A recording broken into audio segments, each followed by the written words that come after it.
kami telah melihat bintang Tuhan di ufuk timur, dan kami datang untuk menyembah Dia.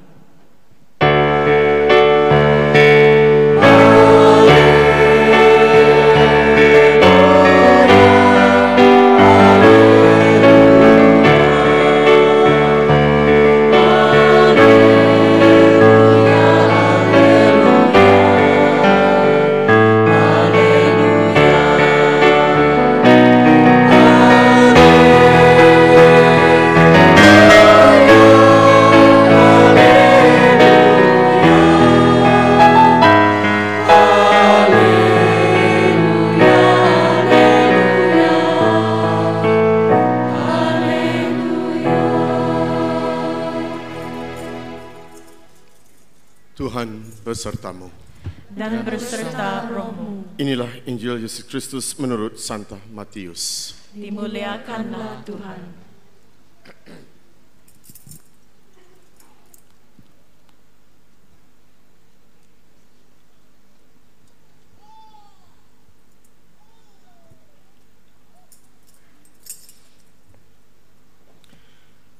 Pada zaman pemerintahan Raja Herodes, sesudah Yesus dilahirkan di Bethlehem di tanah Yudea, datanglah orang-orang Majus dari timur ke Yerusalem. Mereka bertanya-tanya, di manakah Dia, Raja orang Yahudi yang baru dilahirkan itu? Kami telah melihat bintangnya di timur, dan kami datang untuk menyembahnya. Mendengar hal itu, terkejutlah Raja Herodes bersama seluruh Yerusalem. Lalu dikumpulkannya semua imam, kepala dan ahli Taurat bersama bangsa Yahudi. Kemudian dimintanya keterangan dari mereka di mana Mesias akan dilahirkan. Mereka berkata kepadanya, di Bethlehem di tanah Yudea. Kerana demikianlah ada tertulis dalam kitab Nabi. Dan engkau Bethlehem di tanah Yehuda, engkau sekali-kali bukanlah yang terkecil di antara mereka yang memerintah Yehuda, kerana dari engkaulah akan bangkit seorang pemimpin yang akan mengembalakan umatmu Israel.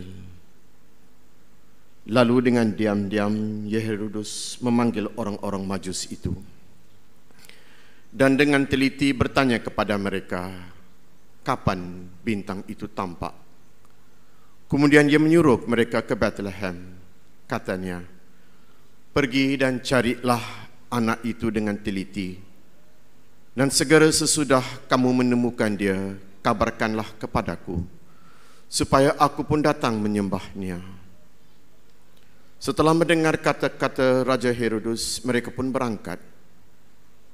Lihatlah bintang yang mereka lihat di timur itu, mendahului mereka hingga tiba dan berhenti di atas tempat di mana anak itu berada. Ketika melihat bintang itu, mereka sangat bersukacita. Mereka masuk ke dalam rumah itu dan melihat anak itu bersama Maria, ibunya. Lalu mereka sujud menyembahnya.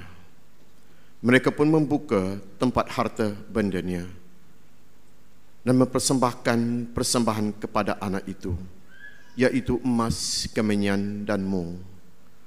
Kemudian kerana diperingatkan dalam mimpi supaya jangan kembali ke Herodes, mereka pun pulang ke negeri melalui jalan lain.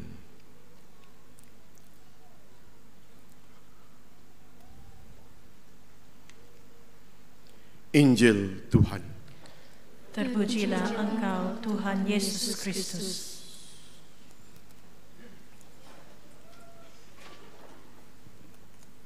Selamat pagi. Good morning. Kita merayakan pesta penampakan Tuhan. We celebrate the Epiphany. That's a Greek translation of the whole word means manifestation, revelation. God made known to all humanity. Pesta penampakan Tuhan kepada duniawi, kepada dunia. Kita sudah sampai ke penghujung musim Natal ataupun Christmas. Keesokan hari dirayakannya pesta pembaptisan Yesus di Sungai Jordan. habisnya tirai penutup musim Christmas dan Natal. Penghujungnya sudah pun sampai. Dan pada hari ini kita merayakan pesta penampakan Tuhan kepada dunia. Dan digambarkan dalam bacaan Injil hari ini ketiga-tiga orang Majus dari timur yang mencari dan mencari dan mencari untuk mendampingi dan berserta dengan Tuhan. Itu yang paling penting dalam bacaan hari ini. Ketiga orang-orang Majus atau orang-orang bijak, bisa dikatakan ya, orang-orang bijak dari timur yang mencari supaya berserta dengan Yesus yang dilahirkan. Terang menerangi kegelapan. The light has come into the world. Dalam kegelapan kehidupan kita, terutama dalam perjalanan iman dan rohani kita, kita mencari kebenaran, keterangan, supaya jalan kita itu diterangi dalam kehidupan kesucian kita. In the whole experience of our life, we are looking for that light. Amidst the darkness, as the prophet Isaiah would say, the people that walk in darkness have seen a great light. The question we ask ourselves, are we still in darkness? Are we still in the darkness of our life? Adakah kita masih dalam kegelapan, kebuntuan, mencari jalan kehidupan yang benar dan yang kekal dalam hidup kita? Sudah kita menemui Yesus? Sudah kita mengenal Yesus dalam hidup kita? Sudah kita mendampingi diri kita dalam Yesus? Itulah yang diminta kita renung pagi-pagi ini. Sejauh, sedekat mana kita dengan Yesus? How near, how far are we from Christ? Is Christ in us, Emmanuel, God with us? Or is God at distance from us? Tuhan beserta kita. Tetapi kita berenung pagi ini, di manakah Tuhan dalam kehidupan iman dan rohani kita sekali? Yang paling penting dalam bacaan hari ini, bagaimana mereka bertemu dalam kerendahan, kesederhanaan hidup mereka. Yang paling penting, saudara, kalau kita merenung sedalam-dalamnya bacaan Injil ini, ketiga orang Majus itu yang membawa hadiah mereka, kemenyan, mur dan emas itu, penuh dengan kedahgaan, penuh dengan keinginan, penuh dengan kehausan, sedalam-dalamnya untuk mencari Tuhan. Itu saja. Kita bertanya dengan hati yang ikhlas, adakah saya ini penuh dengan keinginan untuk bertemu, untuk berdamping dengan Tuhan?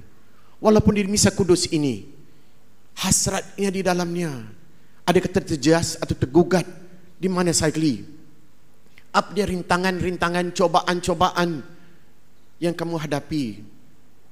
Kalau kita lihat dalam bacaan Injil hari ini, dalam perjalanan mereka diikuti, ditemani dengan bintang dari timur. They were guided by the star. Dalam perjalanan iman kita setiap hari, kita dipenuhi dengan bintang-bintang. Tetapi bintang lain yang kita cari, bukannya bintang roh atau wahyu dari Tuhan, bukan. Lain yang dicarinya. Kalau biasanya kalau kita tersesat, kebiasaan ni kan, kalau kita tersesat, kita hilang panduan jalan, kita pakai GPS, Waze. Kita pakai Google Maps untuk mencari macam mana nak sampai dekat Queens Bay, macam mana nak sampai kat Komta. Tak pernah kita cari macam mana mau ke gereja? Kurang kan? Lainnya pandangan kita. Gereja itu penuh, kaya, penuh dan kaya dengan bintang-bintang panduan, petunjuk-petunjuk dan tanda-tanda dalam hidup kita. Kitab suci, sakramen Ekaristi, kamar pengakuan dosa, komuniti-komuniti kamu. Tapi kita tergugah, tidak bisa dengan mereka. Yang kita cari lain. Kerana isi hati kita kekosongan, keinginan kita, kehausan kita lain. Yang kita cari bukan yang kita nikmati dengan Yesus, tetapi lain yang kita cari dengan Tuhan. Cuba kita bayangkan hidup doa kamu. Bagaimana kehidupan doa kamu? Waktu pagi, waktu petang, sore, apa yang kamu cari? Apa yang kamu penuh dengan isi doa kamu? Kerana dalam kehidupan doa kamu, dalam kehidupan pencarian untuk mendampingi dengan Tuhan, kamu akan bertemu dengan berbagai rintangan, cobaan. Ketiga orang Majus itu didampingi dengan orang Herodes, orang Taurat, yang mempunyai keinginan yang berbeza. Sebab isi hati mereka dengan penuh dengan kedengkian, iri hati, cemburu. Jadi kita merenung, apa yang isi hati kamu? Mungkin dalam isi hati kamu tu Herodias, dengan senyap-senyap dalam kesunyian. Mungkin dalam kesunyian pagi ini di Misa Kudus ini, apa yang mengisi isi hati kamu? Mungkin dipikir-pikir, nanti lepas misa ni mana kita kami? Queen's Bay ke Komta? Ambil gambar ke? Balik makan? Kita merenung sedalam-dalamnya. Kerana Herodias itu tersempat di dalam hati kita setiap hari. Dari senja ke sampai ke subuh, dari ke sore, penuh. Kesunyian Herodias memikirkan kita untuk arah jalan yang berdosa, ke jalan yang salah, tetapi bukan ke jalan yang kekal dan benar, lain. Ahli-ahli Taurat itu, kepentingan mereka dipentingkan, kedudukan mereka terasa tergugat, terjejas. Jadi cuba mereka untuk menyenyapkan suara Yesus. Herodias is in all of us. It's the sleeping with the enemy. It's just with us. Every moment we are all drawn to Herodias, to take the wrong path because of our anger, our bitterness, our resentment, our unforgiveness. It's there. All it needs is to someone and some event to trigger it, and then you act the Herodias. Because we all feel this jealousy and anger and bitterness and resentment and unforgiveness. It's all there. Because it's just there. It sleeps with the enemy. It's under your bed. It just needs to be triggered. And up we are up and about.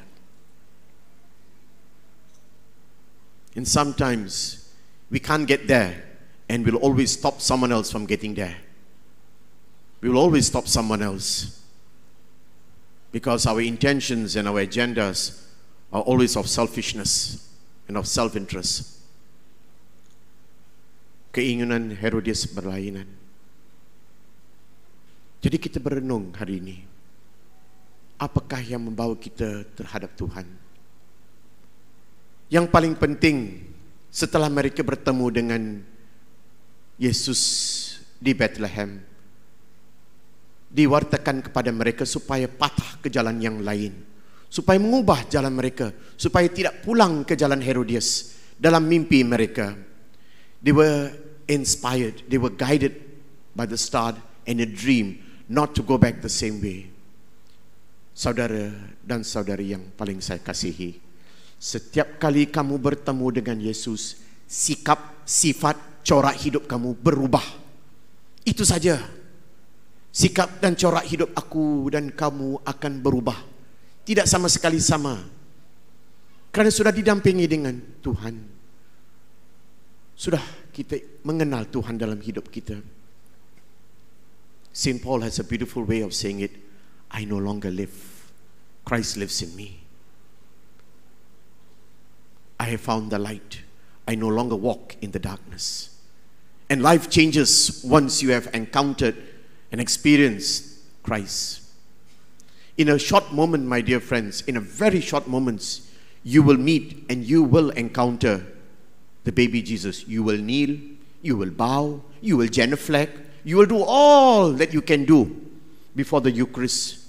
And then when you step out, you will say hi to Herodias. Hi, Herodias. Let's take a different way now. That's the whole process of our life. It's an ongoing. You will never encounter God at one given moment. It's an ongoing process of life. It's always the epiphany, and then it's the manifestations. Setiap kali kita bertemu dengan Yesus, kita mewartakan pengalaman. Kita berkongsi dengan setiap orang apa yang berada dalam isi hati kita. Kita mewartakan kabar baik, kabar pengalaman kita. Beranikah kamu untuk mewartakan kabar baik kepada orang lain? Beranikah kamu untuk bersedia dalam kesaksian hidup kamu untuk menjadi seorang Kristian? Di tempat bekerja, di dalam ahli keluarga kamu, dengan teman-teman kamu. Bersediakah, beranikah kamu untuk mewartakan pengalaman ketika kamu bertemu dengan Tuhan? Segala isi hati kamu. Kita berdoalah di pagi di Misa Kudus ini. We pray in this morning Eucharist. Setiap yang kita alami, setiap yang kita terima, setiap yang kita kenali dalam hidup Yesus, kita wartakan kepada orang. Tetapi yang paling penting dalam hidup, kita harus mengenal Yesus dulu. Kita harus mengalami kehidupan kita dalam hidup yang baru ini, supaya penuh dengan rahmat dan karunia-Nya. Supaya setiap yang kita wartakan itu datanglah bukan dari diri sendiri, dari Herodias, tetapi dari insan dan iman kita yang penuh dengan kesucian Tuhan dalam kehidupan iman itu. Kita berdoa dan hening sejenak.